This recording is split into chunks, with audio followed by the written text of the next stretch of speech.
Sa kabila ng kanyang matibay na pangangatawan at matagal ng karera sa industriya ng musika, hindi nakaligtas ang phenomenal diva na si Jessa Zaragoza sa matinding pagsubok ng kalusugan. Sa isang Instagram post, ibinahagi niya ang kanyang pinagdaanang karamdaman at ang patuloy niyang laban upang gumaling. Nagsimula ang lahat noong Enero 22 nang maramdaman niyang tila may kakaiba sa kanyang pakiramdam. Kahit pa masama ang katawan, nagawa pa rin niyang mag-taping para sa game show na Singgaling.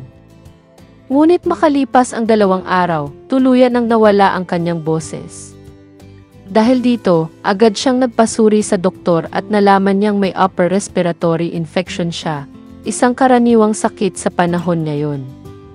Pinayuhan siyang uminom ng antibiotics, na sa kabutihang palad ay umepekto at nagbigay sa kanya ng sapat na lakas upang maituloy ang kanyang performance sa Veni Saturno show noong Enero 31.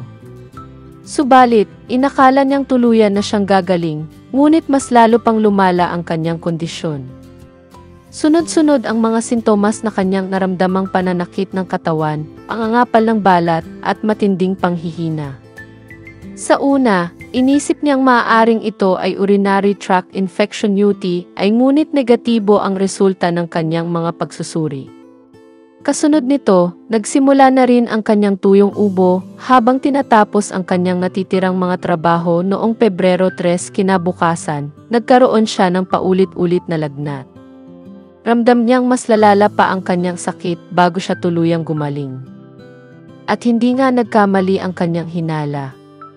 Nang magpatingin muli, kinumpirma na siya ay tinamaan ng full-blown flu.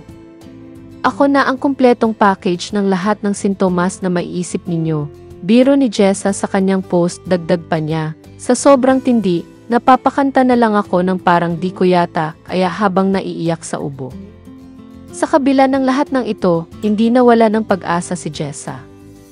Lubos ang kanyang pasasalamat sa kanyang pamilya, kaibigan, at mga tagahanga na walang sawang nagpadala ng dasal at suporta sa kanya. Malaki rin ang kanyang pasasalamat sa mga nag-alaga sa kanya habang siya ay nagpapagaling.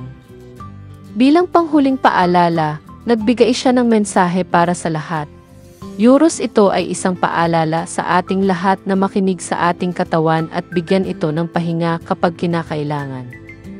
Huwag baliwalain ang mga senyales ng sakit at siguraduhing alagaan ang sarili.